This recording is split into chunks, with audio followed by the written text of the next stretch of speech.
equipamiento, etcétera, etcétera, pasa por los puertos, ¿no? Y todo lo que tenemos de una manera u otra va o viene, tiene de una manera u otra, tiene que ver con los puertos. Pues ahí vienen llegando otras caras conocidas.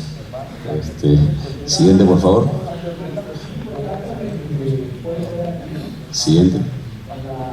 Vamos a hablar un poquito del contexto portuario en Tamaulipas, el contexto del sector energético en la región, la importancia de los puertos, los retos para la operación portuaria y finalmente cuál es el alcance de ROESA, ¿no? Siguiente.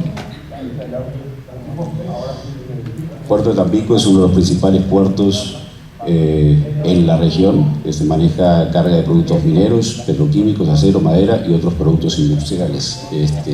Adicional a eso, tenemos algunas terminales especializadas. Pues ahí están los amigos de Marinol, por ejemplo, manejan combustible en su terminal en Moralillo. Tenemos terminales especializadas en el sector oil and gas, como ser PSASA, creo que es la terminal insignia en la región. EDIMSA, Bosnor, El Prieto, Briceño, hay unas terminales un poco más pequeñas, ¿no? El puerto de Altamira es un complejo industrial estratégico, maneja distintos tipos de carga, incluyendo contenedores, carga general, fluidos, petroquímicos, graneles, minerales, agrícolas. Es el quinto lugar en volumen de carga por tonelaje a nivel nacional. Adicional a eso, en Altamira tenemos la terminal de Pisa, que maneja servicios también enfocados al sector oil and gas. Se está desarrollando la terminal Huasteca para importación de combustibles. O sea, es un puerto que está evolucionando hacia otro tipo de cargas, ¿no? Costa afuera, en Altamira tenemos la terminal de New Fortress, que está especializada, es específica para la exportación de gas, ¿no? Tiene una infraestructura costa afuera, pero se considera que está dentro de lo que es la administración del puerto. El puerto de Matamoros es una nueva infraestructura portuaria, fue inaugurado en agosto de 2025 y busca posicionarse como una frontera marítima, ¿no? Estamos en el entendido de que Matamoros, en su concepción, era un puerto que iba a apoyar el desarrollo energético del área de Perdido, y fue evolucionando el concepto estratégico, y pues ahora entendemos que además va a manejar algunos tipos de cargas, ¿no? En agosto de este año tuvimos la fortuna de procesar el primer despacho de una embarcación en el puerto de Matamoros. Siguiente, por favor. Los actores principales de los puertos, ¿no? Tenemos las autoridades portuarias, algunos seguramente conocen algunas de ellas: Semara, Cipona, Aduana, Migración, Salida Internacional, Senacica, Semanat, ¿no? En cada escala o en cada movimiento de bienes o de tripulantes intervienen una o más de esas autoridades, ¿no? Los otros actores son las terminales, que es donde físicamente se realiza la ejecución de lo que tiene que ver con la escala de las embarcaciones, además tanto para cambio de tripulantes como para carga, descarga, habituallamiento, etcétera, etcétera. Las navieras, los armadores, son los propietarios, los dueños de las embarcaciones que tienen ese tipo de operación. Los embarcadores o consignatarios son los propietarios de la carga que se está moviendo en los puertos. Los agentes consignatarios, que es una figura que tiene Provesa en particular. Los agentes aduanales, que son los encargados de la liberación de las cargas ante las autoridades y distintos procesos relacionados con el comercio internacional. Y los prestadores de servicios, ¿no? Los prestadores de servicios son los mayoristas, las empresas que proveen de agua, de combustible, de otros insumos o servicios técnicos, ¿no?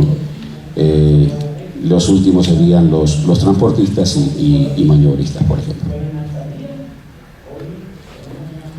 ¿Cuáles son los proyectos o actividades actuales en puertos de de Tamaulipas, ¿no? Básicamente en el sector offshore o el sector energético, hoy día no tenemos una gran variedad de proyectos como los que podemos ver en el sur, en puertos como Dos Bocas, Ciudad del Carmen, Coatzacoalcos, por ejemplo, ¿no? Aquí tenemos una actividad que sí está vinculada de alguna manera al sector offshore, que son las reparaciones y mantenimientos de las embarcaciones. La mayoría de las embarcaciones que dan servicio al sector offshore en México, si no realizan sus actividades de mantenimiento en Veracruz, la realizan en Tampico. Hay una actividad un poco menor en el Puerto de Progreso, pero no es muy importante. Se le sigue dando soporte logístico a las actividades de Pemex en las plataformas de producción en Arenque, y el soporte logístico a las actividades del proyecto Trión, que ya viene ocurriendo hace varios años y está en distintas etapas de su desarrollo, ¿no? Eso ha ocurrido, está ocurriendo y continuará ocurriendo. Siguiente, por favor. Los proyectos siguientes, ¿no? que estarían operando en la zona, ¿no? Enunciativos más, no se limitan a eso, ¿no? Básicamente lo que vamos a tener los siguientes años es todo lo relacionado a Trión, ¿no? Desde la perforación, el tendido de 120 kilómetros de ducto costa afuera en aguas profundas a ultraprofundas, el hot tap, que es la conexión del ducto de exportación con el gasoducto actualmente existente sobre Texas-Tuxpan, la instalación subsea, la instalación del FSO, la instalación del FPU y otros trabajos menores que tienen que ver con esa actividad de desarrollo. El puerto es el enlace principal entre las actividades costa afuera y las actividades en tierra, ¿no? A veces no dimensionamos lo importante de los puertos, ¿no? Tales como la importación de embarcaciones y equipos. Estoy hablando únicamente enfocado al sector energético, ¿no? Oil and gas, no embarcaciones de carga comercial, que todos eso ya lo conocen, ¿no? Almacenamiento, carga de equipo, materiales, refacciones, cambios de guardia, aprovisionamiento, retiro de desechos, carga de combustible, servicios y mantenimientos al buque, etcétera, ¿no? En una escala en puerto, todas las actividades se realizan de forma simultánea y con una cuidadosa coordinación para evitar retrasos costosos. De repente no cuesta dimensionarlo, pero una demora de un día en una operación portuaria puede impactar en $50,000, $80,000, $100,000, dependiendo del tipo de operación y el tipo de embarcación. Siguiente, por favor.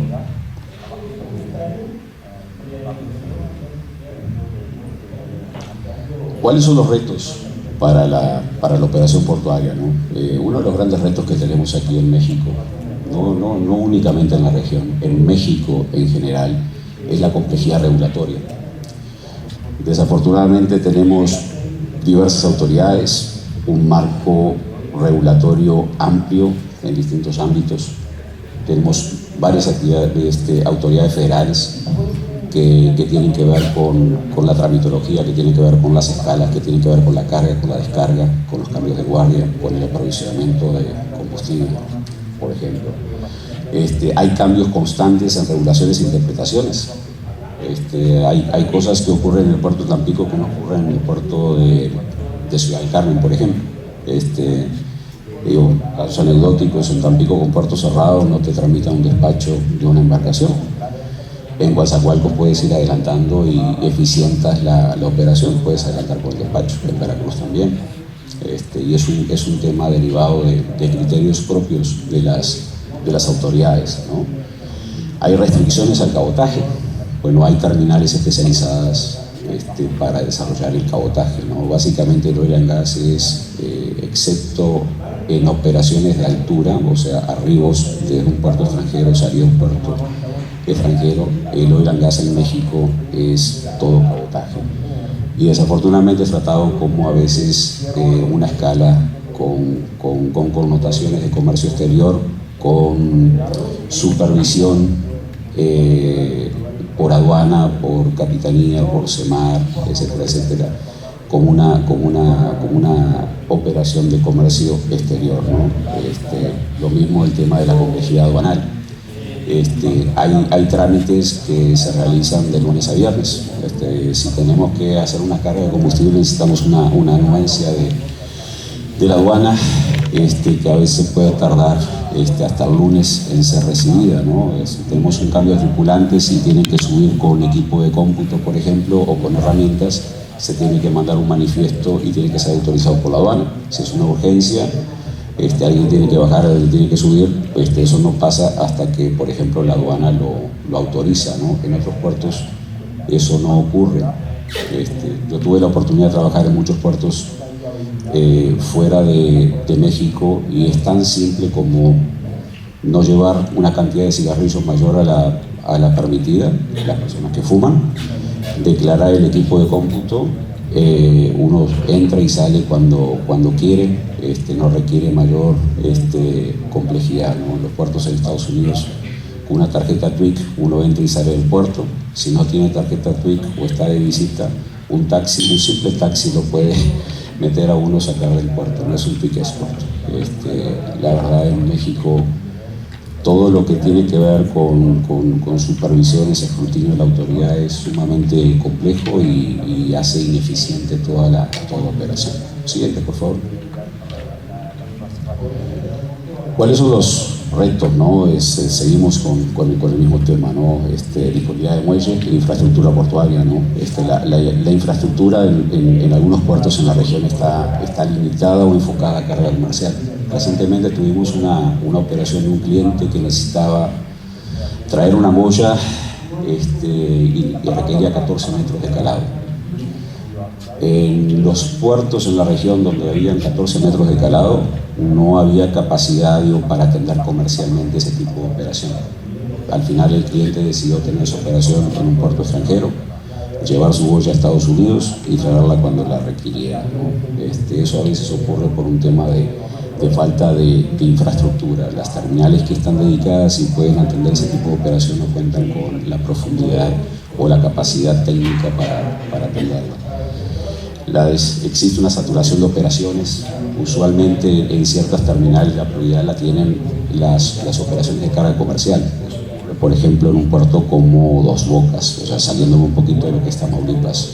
En Dos Bocas puedes tener una embarcación programada para el martes a las 3 de la tarde, pero anuncian un barco que va a cargar azúcar que no estaba programado, y pues tú tienes que liberar tu posición y ceder tu posición al barco con operación comercial. A pesar que, por ejemplo, Dos Bocas es un puerto que el 90 o 95% de su operación física, el muelle, está relacionado con el sector oil and gas, ¿no? Son esas dualidades que existen derivadas de las reglas de operación de puerto, ¿no? Que terminan afectando a algunos clientes. Volviendo al tema del calado, sí hay una falta de calado en algunas terminales, ¿no? Hay operaciones que se tienen que tener costa afuera porque no hay capacidad para cargar o descargar en las terminales. Ocurre muchísimo también en los puertos del sur.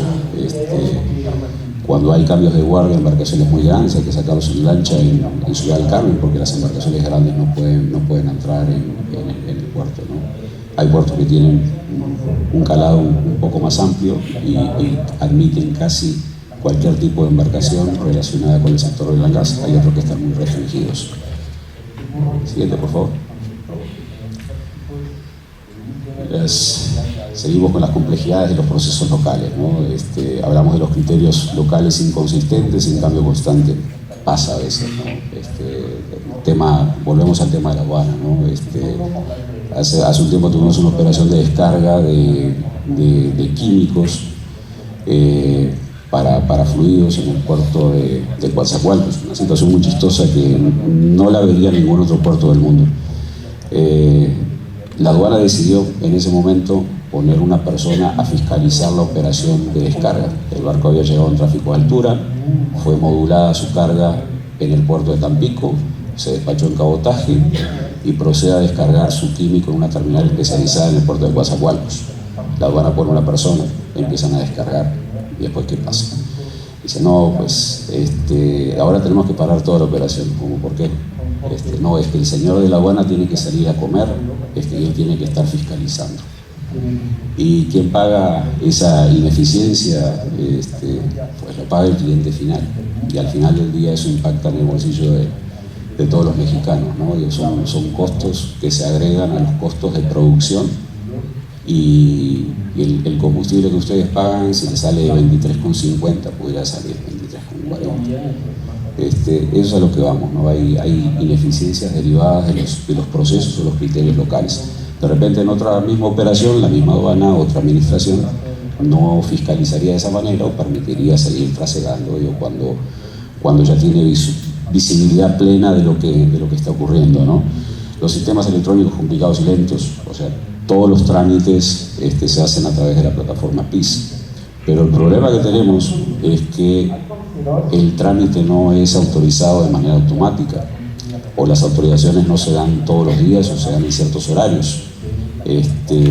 Hay que esperar que esté todo validado, los formatos tienen que ser de cierta cantidad de megabytes, las fotos tienen que ser de ciertos megapíxeles, y eso genera demoras. O sea, he visto demoras en 24 horas en autorizar un trámite para un cambio de guardia, por ejemplo, ¿no? Y la gente esperando, ¿no? Al final del día son hoteles, transportes, multas, penalizaciones, tiempos extras, y eso genera ineficiencias, ¿no?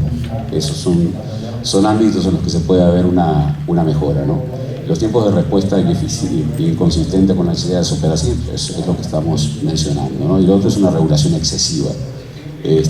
Nos pasa, por ejemplo, también vinculado con aduanas, ¿no? Personas que llegan, fuman a bordo, digamos, cada quien tiene distintos vicios, los mantienen a bordo, está permitido fumar en ciertos espacios a bordo de las embarcaciones, declaran sus cigarrillos al llegar a México, pagan sus impuestos, y cuando llegan al puerto, la aduana se los incauta. ¿Por qué?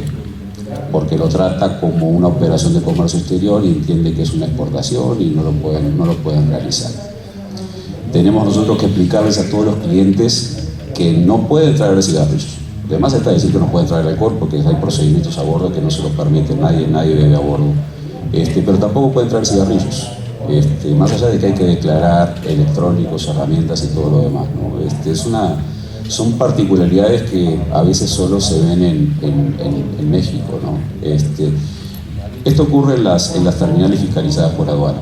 En las terminales donde la aduana no está presente y se maneja como cabotaje, esto no ocurre, que son regulaciones propias de la terminal y pueden ingresar o retirar lo que la terminal les permite. Siguiente, por favor. El otro reto es la complejidad de las actividades offshore.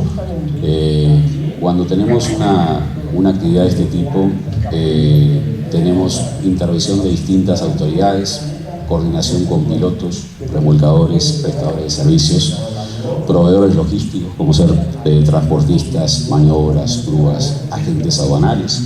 Hay que coordinarse con el agente aduanal para liberación de carga, retiro de carga, etcétera, etcétera, con las terminales, porque las embarcaciones se tienen que programar y porque cada una de esas actividades se tiene que programar y se tiene que dar aviso.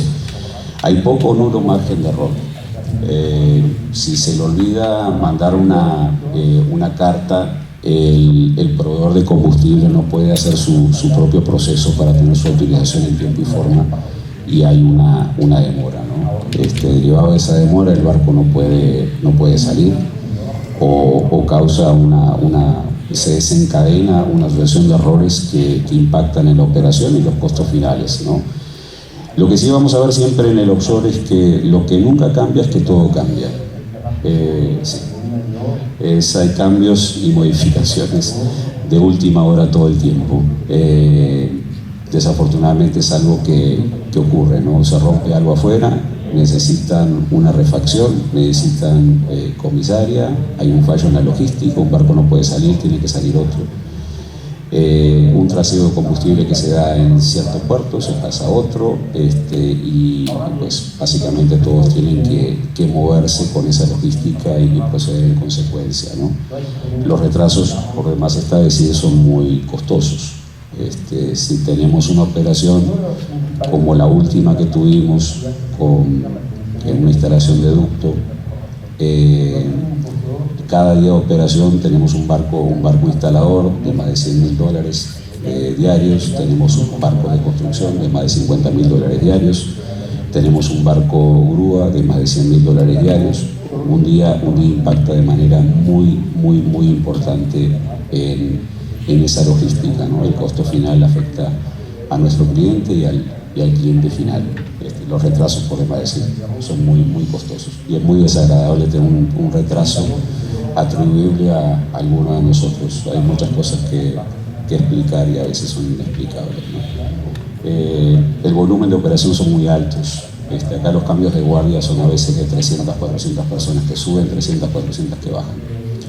Armar esa logística requiere mucho esfuerzo, operando prácticamente 24/7. Ahí sí hay operación 24/7 porque los cambios y los movimientos son 24/7. Las modificaciones a los itinerarios son 24/7. Implica tener hotel, tener todos los transportes, personal en stand-by para ir a recoger maletas cuando se les pierden, ingresar todo lo que esté retrasado, enmendar, comunicar, avisar a todos los participantes de cualquier modificación que exista en esa logística, ¿no? Es bastante complejo. Siguiente, por favor. Pues, ¿cuál es el rol de ROESA como prestador de servicios marítimos y portuarios? Pues, de acuerdo al artículo 24 de la Ley de Navegación y Comercio Marítimo, es el rol fundamental de la agencia naviera en su rol como agente naviero es dar arribo y atender los requerimientos de la embarcación, atender todo el proceso documental con todas las autoridades y seguir los procedimientos de la normativa vigente a nivel federal. Pues acá también tenemos componentes estatales con algunas autoridades que participan en la operación portuaria también. En los procesos previos al inicio de los proyectos, cuando hablamos de proyectos no escalas en spot, o sea, una escala unitaria para realizar una única actividad, nosotros brindamos asesoramiento a todos los clientes, que tiene que ver con temas migratorios, aduanales, logísticos, de operación portuaria, etcétera, etcétera, ¿no? Y todo lo que tiene que ver con lo que pueden y lo que no pueden hacer, con los tiempos de respuesta, con los tiempos en los que las autoridades trabajan, con los horarios principalmente. Es una etapa bastante compleja, ¿no? Hay proyectos que los iniciamos un año, incluso algunos 2 años antes de que la primera embarcación llegue. Hay temas normativos o regulatorios derivados de la ley de navegación, por ejemplo, permiso de navegación. Muchos de nuestros clientes son empresas extranjeras que traen sus embarcaciones extranjeras, requieren una importación temporal de la embarcación, la aduana se lo otorga por 10 años, eso lo coordina la empresa. Requieren un permiso de navegación, la empresa procesa los permisos de navegación y hay cuestiones migratorias que el cliente muchas veces le interesa saber. Tienen beneficios por ser marinos, ser pagados en el extranjero, no requieren una autorización, una visa temporal o permanente para poder trabajar en México, mientras estén menos de 180 días y sean pagados en el extranjero, están cumpliendo. Básicamente el kit de esta cuestión es una eficiente coordinación de las actividades, ¿no? Evitar retrasos y demoras innecesarias. Es muy importante la planeación y la correcta coordinación. Hay muchos involucrados en este tipo de operaciones y el rol central del agente naviero muchas veces, en ausencia de un project manager al lado del cliente, es coordinar todo este tipo de operaciones.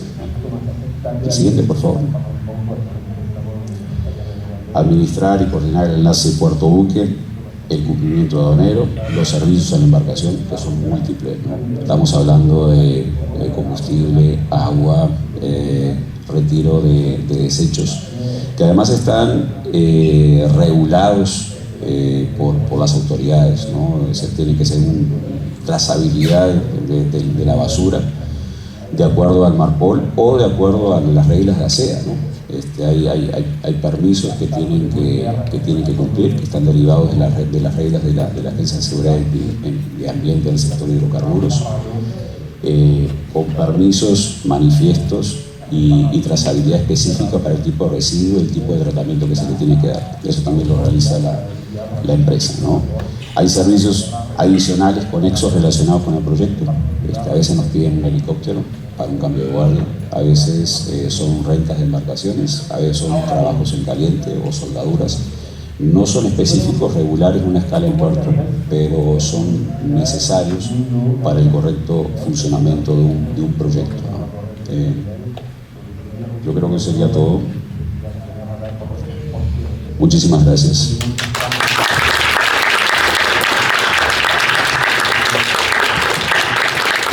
Bueno, muchas gracias. Le agradecemos al maestro Evo por compartirnos su conocimiento sobre el tema. No sé si tengan alguna duda o comentario.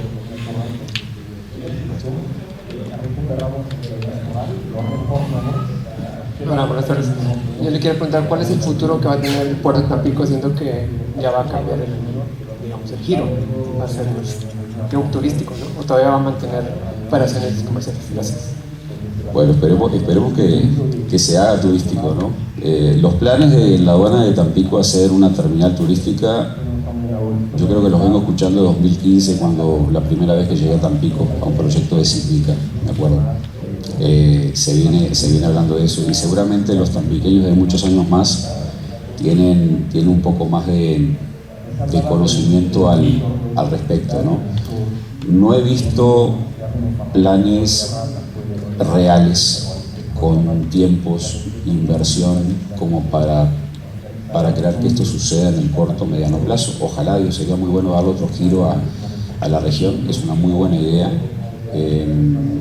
Yo creo que Tampico tiene atractivo turístico, digo, como para que sea un puerto donde se puede desarrollar ese tipo de actividades, ¿no? Yo, como lo vemos incluso en puertos con menor infraestructura, ¿no? En Ceiba Playa, con temas de muy poco calado que tienen, está muy alejado de otros puertos. Estoy hablando en Campeche.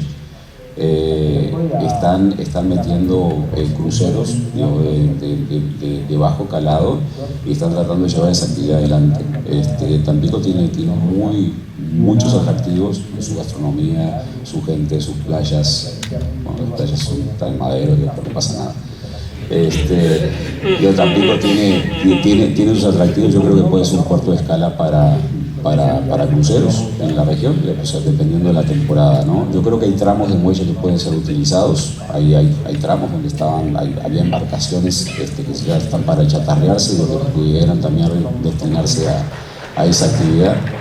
Sería muy bueno para diversificar un poquito lo que está pasando en el puerto de Tampico. De nada, gracias. No sé si alguno. Salud.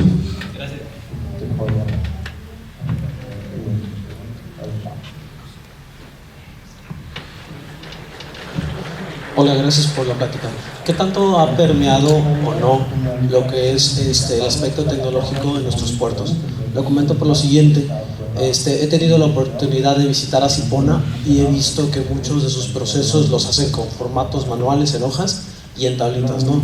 Entonces, bueno, nuestra universidad, nuestra institución está muy cercana a la Cipona y nos han comentado mucho de que necesitan estos sistemas. Tal vez para simplemente llevar un registro en cuanto a inventarios, en cuanto a saber qué contenedores poner primero, para saber cuáles van a ser los primeros que van a salir. Entonces, y eso me genera una grande pregunta: ¿por qué no se ha transitado a un esquema tecnológico si nuestros puertos manejan tanto recurso? O si ya está en vía, y si es como se está dando esto, ¿no? Ya hay puertos que lo han implementado. Hay puertos que descargan los barcos automáticamente. Lázaro Cárdenas es uno de ellos, en una de las terminales ya lo está haciendo. Yo visité Lázaro Cárdenas en septiembre del año pasado, tuve oportunidad de verlo en acción. Básicamente bajan los contenedores, los segregan porque hay ciertos tipos de carga que por su manejo no pueden estar, por seguridad no pueden estar cercados a otro tipo de carga, los segregan, los clasifican y también después los cargan automáticamente en los camiones cuando ya está programado el ingreso de los camiones. O sea, ya se empieza a ver una sistematización, pero también depende de cada una de las asiponas y de cada una de las terminales. Yo creo que va también en conjunto. Las terminales están sesionadas, hay sesiones parciales de derechos con algunas terminales y algunas ya están implementando ese tipo de tecnologías. No se ven en todos los puertos, hay distintos niveles de automatización, pero en el caso de Lázaro Cárdenas es un caso que conozco de primera mano. Lázaro Cárdenas ya está transitando esos caminos, ¿no? Está automatizando muchos procesos vinculados con la eficiencia en la carga y descarga de las embarcaciones, en el almacenaje y la carga de los camiones. Entonces diría que es una cuestión de voluntades. Es una cuestión de voluntades, es una cuestión de visión de cada una de las asiponas, porque a pesar de que hay una asipona central, cada administración es independiente, cada administración tiene su propio consejo, que toman decisiones particulares. No es lo mismo cómo opera la asipona de Tampico que cómo opera por el tipo de carga que manejan, por las terminales que manejan, que lo que opera la asipona de Veracruz o la asipona de Lázaro o la asipona de Manzanillo, incluso que la asipona de Dos Bocas, ¿no?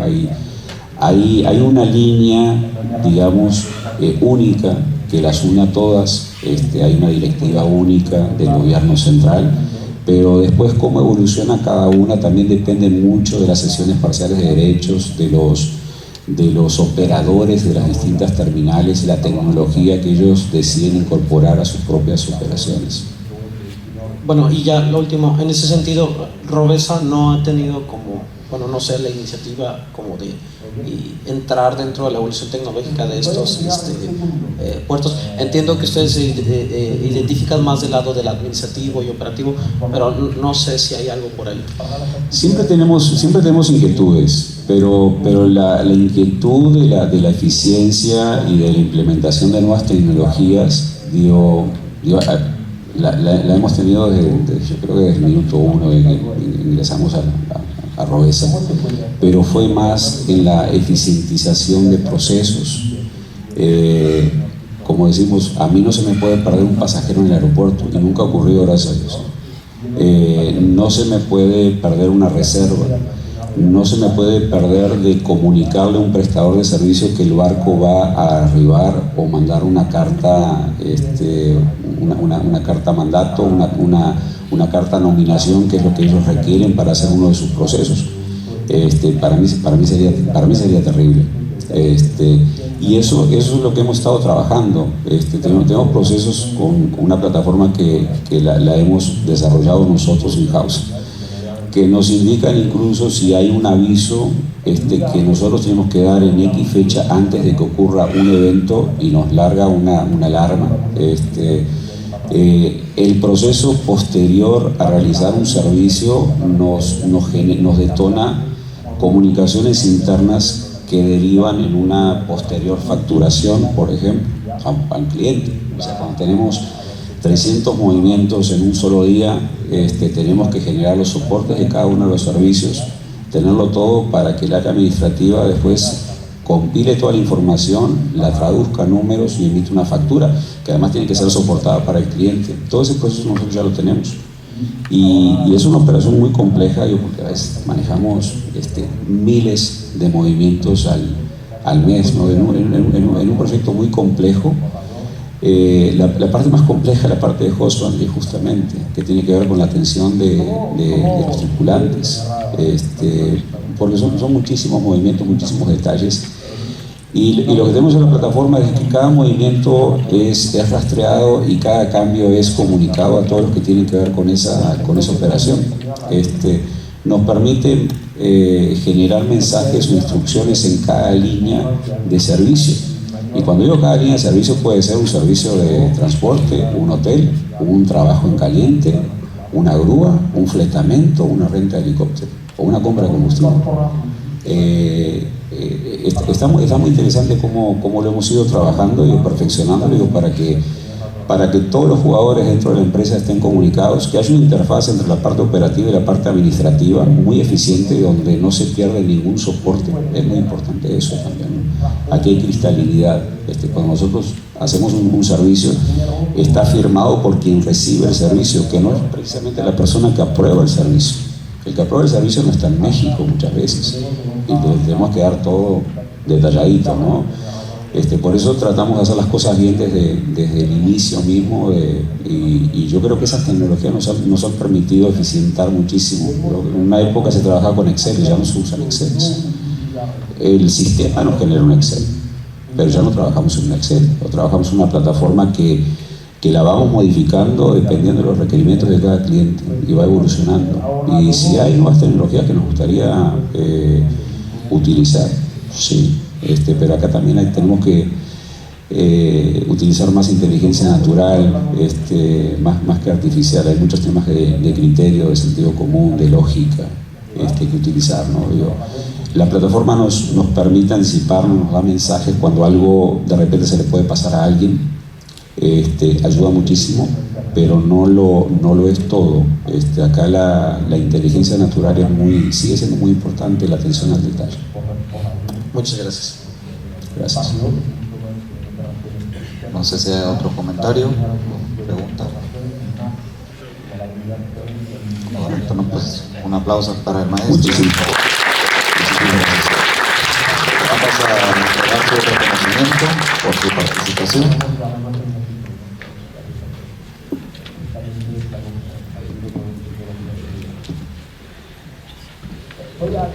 Muchísimas gracias.